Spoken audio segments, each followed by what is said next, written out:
नमस्कार विद्यार्थी मित्रांनो, वेलकम टू माय चॅनल। आज आपण बघणार आहोत टेट 3च्या निकालाची अपडेट।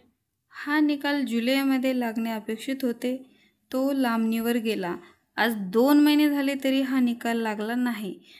पण आपल्याला माहिती आहे जुलैमध्ये हा निकाल लागणार होता, पण लागलेला नाही आहे। अपेक्षित होतं जुलैच्या पहिल्या दुसऱ्या आठवड्यात, पण 2 महिने झाले तरी हा निकाल लागलेला नाही आहे।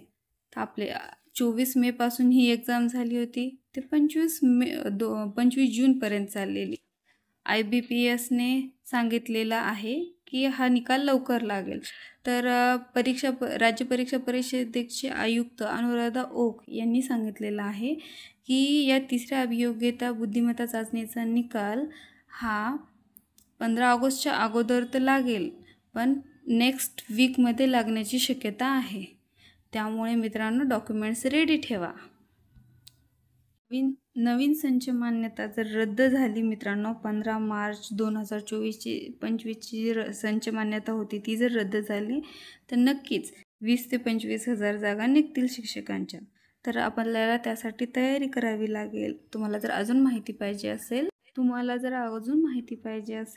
तर नक्कीच कमेंटमध्ये विचारा, मी नक्की सांगेल। त्यासाठी नवीन व्हिडिओ घेऊन येईल।